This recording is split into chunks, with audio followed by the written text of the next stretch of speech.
Ringba, they be the king high. Now, what you won't do? Wanna be ballers, big shot paper callers. Welcome to the Paper Caller Show. My name is Adam Young, the founder of Ringba, and today I have special guests Yohan Perez and Neil Rubin. They are the co-founders of Rank Media Agency, located in Montreal, Quebec. It was founded in 2010, has over 35 employees, and represents some of the biggest brands in the world, like Ritz-Carlton, Sotheby's, and Mont Blanc. So thank you guys very much for joining me on the show today. Hey, Adam. Thanks for having us. Thanks, Adam. That's a good one. So I'd like to understand your story. Where did you guys come from? How did you meet and get together? And where was Rank Media born? Yeah, so in my early days, I owned a call center. We did everything from surveys for the government all the way to selling timeshare. Neil was actually an employee back then, and I can't say I remember much about him, but I do. We connected later on in our life, so yeah. I think the gist of it is I've always been in a function of marketing. Was telemarketing back in the day, and we just got very innovative very fast and realized that technology was kind of the light that I was looking for, and we took the call center aspect. We digitized it in a way that we were one of the first chat intercept guys when websites were first coming out. People had questions. We had agents on the phone that were able to, select that sweater that you wanted for the price that you wanted, the material that you wanted, and kind of was, cross-training my agents back in the day to do both, voice calls as well as chat intercepts, and it worked really well. Neil has a diverse background. I'll let him kind of go through that. Yeah, it's funny. So I think I was 16 at the time. It was, what am I, 21 now? So it's about 5 years ago. So yeah, it was, it wasn't a long lasting job, but that is where we met. And then we kind of reconnected a bunch of years later. So I've been in the performance space for quite a while. And ironically, before that, I was in the insurance space. I worked for AIG back in the day. And yeah, Yohan had, he signed a pretty big client they were doing some work with. And he said, hey, do you know anything about this, call stuff? So came in and we started to look at the pay-per-call space, and slowly but surely we've grown it. And we just closed our biggest quarter and year ever. So that's definitely something good to build on going into 2019. Congratulations, guys. And what were some of the challenges you had when you first started working together? Yeah, so we were very big into creating a technology around the insurance space. And although that could be extremely profitable, I think it was ambitious as well. I think we needed to get our feet wet a little bit more, buy the millions of dollars of medias that we have, and then kind of just make the decisions from there. But I think we went down this technological path, and we really spent a lot of money, a lot of time, and most important, a lot of cycles and energy.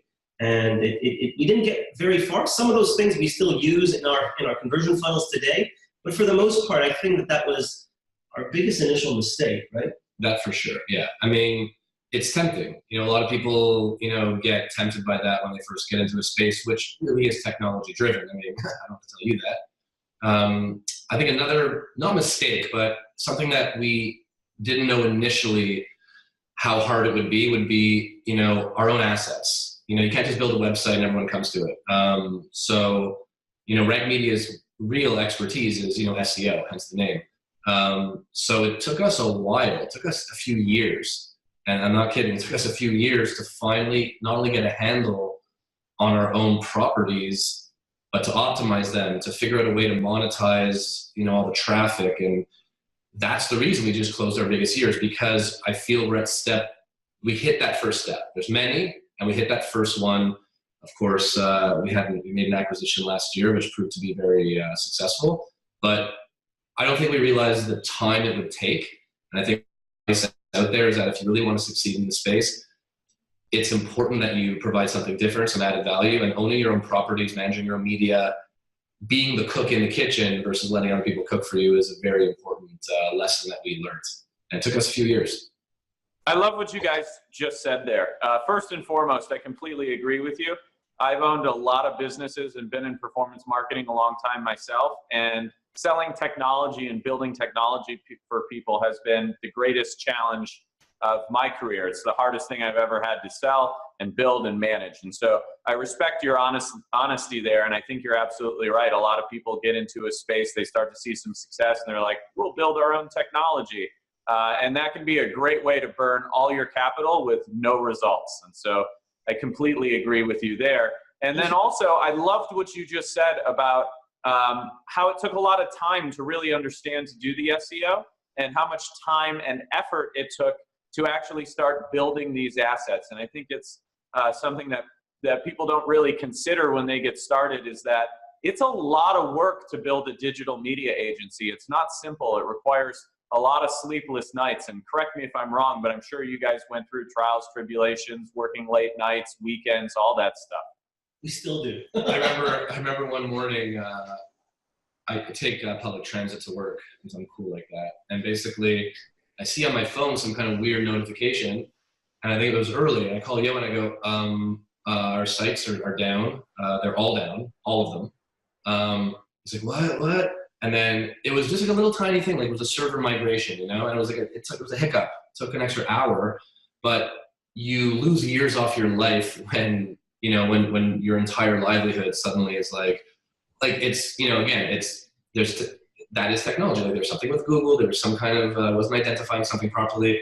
Long story short, you deal with that a lot. You deal with, you know, you really have to be on top of your dev, on top of those guys and make sure that things are solid. But those are some scares that we've had in the past. And to your point, you reiterate something that we said, you know, building versus using technology that's already out there, proven and tried in its own, you know, component vertical or you know, having its own raison d'etre, if you will.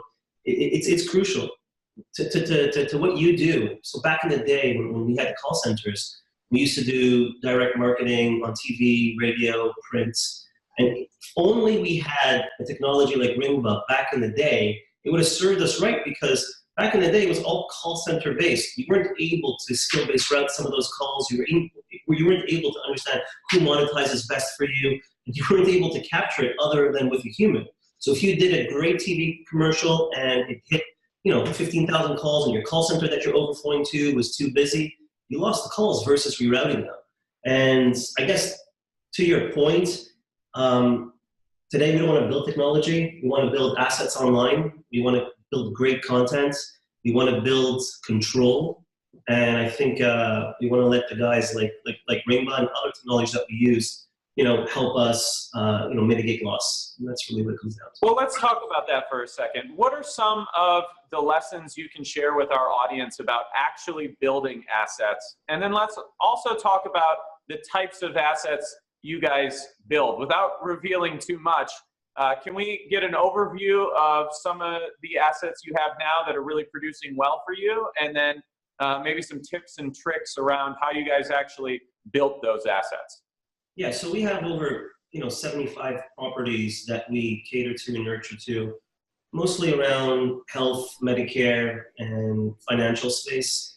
You know, I think what we have going for us is the way that we bring in the clients. In other words, it's the type of articles that are relevant to the conversion, right?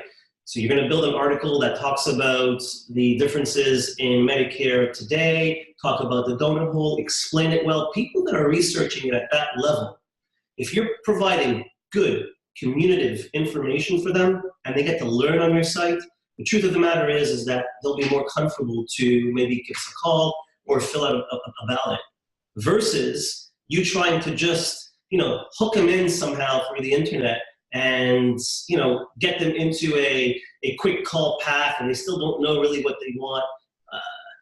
I guess to answer your question, the technologies that we have today that really work for us, it's really our conversion paths. So it's the registration paths, it's the way that we gather the leads, it's the ease of use, and it's the way that we attract the people either through paid search and or organic search.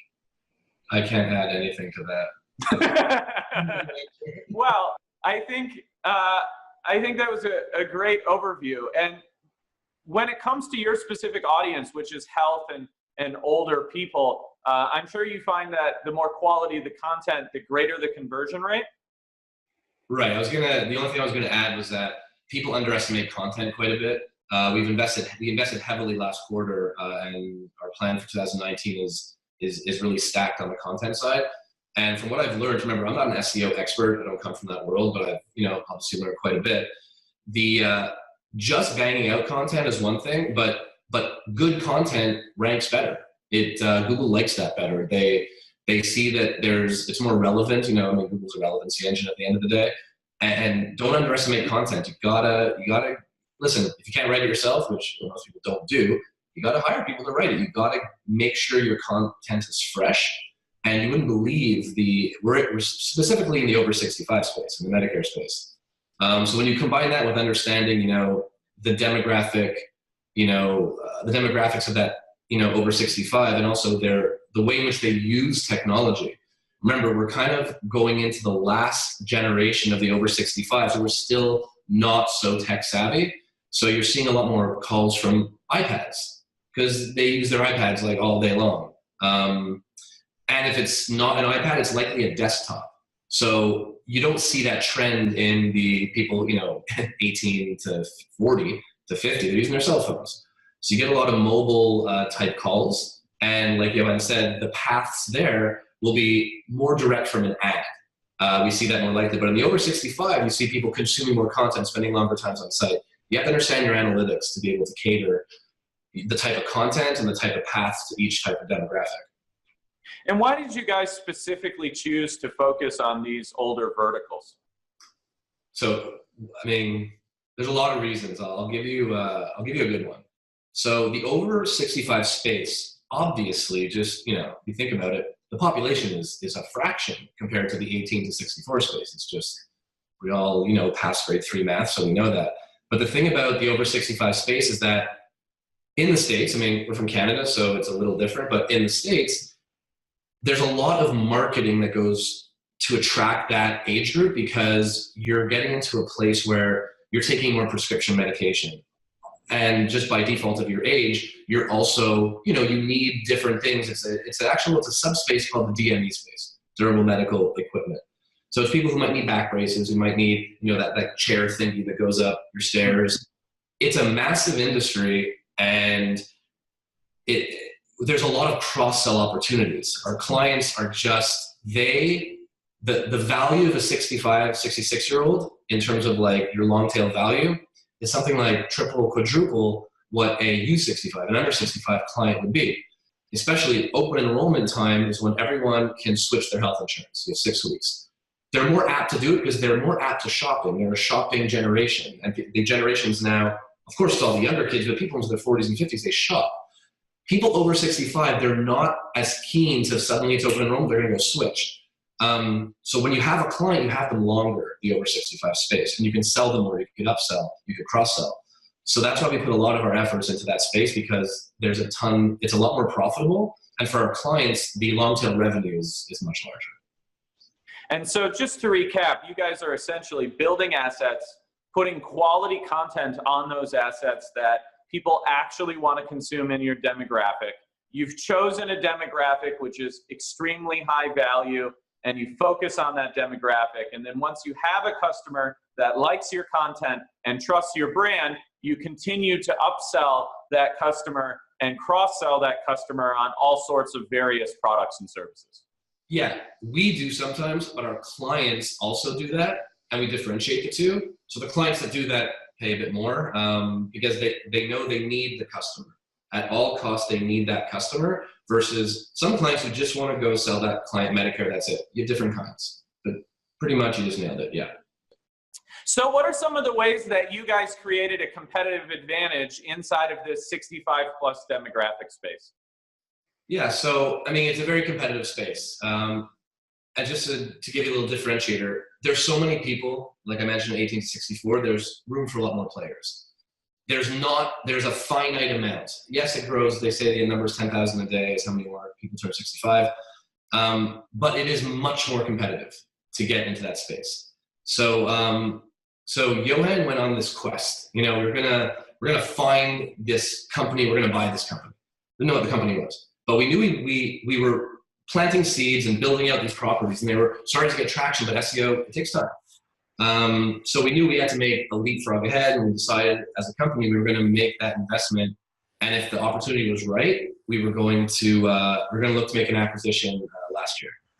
It's actually a bit longer. So Yohan actually located, like, it's like a diamond in the rough, met this guy, and we started to get in a relationship, and he was explaining more about his website. And really, it was perfect because he was looking to retire. He was an SEO expert. This was like a side thing that brought him some revenue. So we actually leased the sites for about a year and a half, did our own thing to it, and changed the funnel paths, changed the conversion paths, adjusted all the design, the UI, the UX, everything about it. And we finally pulled the trigger and made the acquisition. I mean, these things exploded. I mean, we're talking 600% growth over a year. And I'm not saying that was from like $5. Like it was doing okay, but it just shows that having expertise in the space, even on an acquisition, can really change your business. And that was all this guy. Yeah, so the value add was really being able to look at the diamond in the rough and say, you know what, structurally, it's actually a good structure. It's been around for over 7 years. It's got a slate of different sites that we were able to, rehash or improve. And it took us a while, but as soon as we started redoing the creatives, as soon as we started doing the paths, I think that, we were able to see the light. We made the acquisition, and from that point on, we went gangbusters. We really invested heavily into bringing in some quality content. I remember when I first started my career in this space, someone said, just if you're able to bring communicative value, you're going to win. And the truth of the matter is that's really what it all comes down to. If someone is doing a search and they get a clear answer from your site, if you're able to cross-market them after, that task is going to be that much easier. And that's it.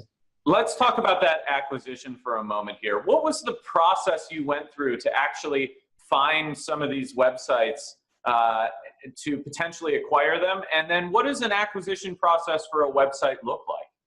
Well, we're not going to tell you exactly how we found it because we're trying to find some more, of course, at the moment. Well, that's fine. I just mean from a high-level general sense. Okay, of course. The most important thing, literally, really all that matters is data. We spent literally a year analyzing, reanalyzing, second-guessing, third-guessing ourselves to look at every possible data piece that they had from the past 7 years, and then modeling what we could do, modeling our costs versus our return, modeling the different lift we can get, the different predictors for open enrollment, the different downtimes of the year versus the uptimes, the different amount of costs we have to put in for content, for redesign. We had to get all the elements together because it was, it's not a $10 acquisition. So I would say it was data and analytics. It took us, as an owner, you have a lot to take care of, and we do quite a lot. But on the day-to-day, I'd like to be involved as much as I can. But when it comes to analytics, that's my specialty. I must have spent hundreds of hours just analyzing all the data I could, because at the end of the day, I trust my skill set in that arena. And even though what we projected didn't necessarily happen in the order we projected it in, we made the right call. And listen, there was one day it's like, oh, the traffic's gone. Where did it go? It's like, what happened? And then we applied the work that we do, and we actually fixed it and turned it around, and it peaked right at open enrollment. It was a very fortunate situation. We had a lot of sleepless nights, of course, as we mentioned before, but I think yeah. what Neil is saying, I'm sorry to interrupt, but I think it was all algorithmic changes via the search engines. And it came, 3 months before open enrollment. We literally lost a big chunk of our traffic. But again, this is what we do, and we were able to fix it by just restructuring the sites, getting smart about the metas, getting smart about the way that you're going to structure your content, and we were able to fix it. And to give you an idea on how we found these sites, honestly, we spoke to every single smaller publisher that we knew had maybe a lot of interest in some of the upcoming spaces, and whether that was solar or EDU, we were able to see that they were kind of neglecting some of their web properties on Medicare and health, but they were also doing the wrong things. So again, we were able to identify that, speak to these guys, make small acquisitions. We're on to our second one very soon. That's amazing, guys. And I think it's important to note that when looking for an acquisition, you're not always looking for something that's perfect. In fact, you're looking for something that's far from perfect, but has the right meat and potatoes. It has the right signals that you can build upon it, the right foundation, maybe almost like buying a building that has a great foundation and structure, but hasn't had any of the interior done. The windows aren't put on yet. Maybe it's not even wired, right? And then you get to take over that project and really add your skill set in there and improve it. So if our viewers out there are thinking about acquiring a website and they see one and they're like, man, this isn't perfect, it's not right, maybe they don't have everything in order, that actually might be the perfect target for an acquisition if you do your research on it. Yeah, because if you give them the time for them to fix those problems, they'll pay the price, right? So take it on upon yourself.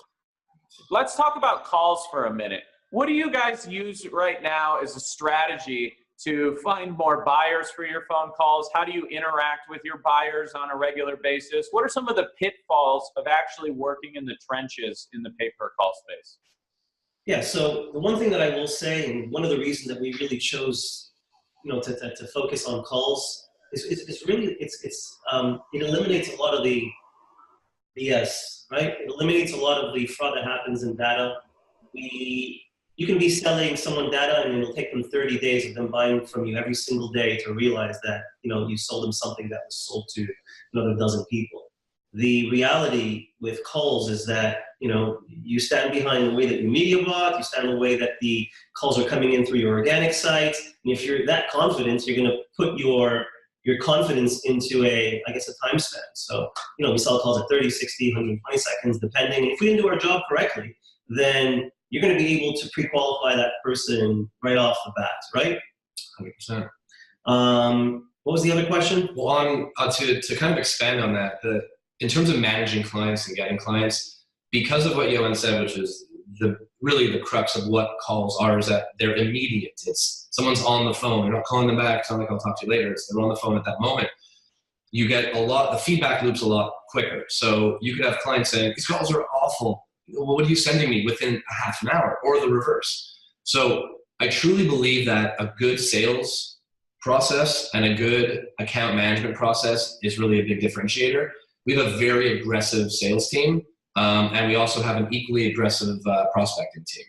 So we basically have guys, and we're using different CRMs and different softwares, and we kind of integrate it together to make sure that our sales guys have enough fresh leads to go out to and pitch. And we obviously track that with Salesforce style type CRM, but it's constant. It's constantly fresh. It's constant. And these guys, our sales guys, interact really well with the account management team, and they are on top of calls. They don't wait. They won't go a half an hour without knowing exactly what the conversions are, the average durations, without knowing exactly, if it's a quality issue, if it's a routing issue.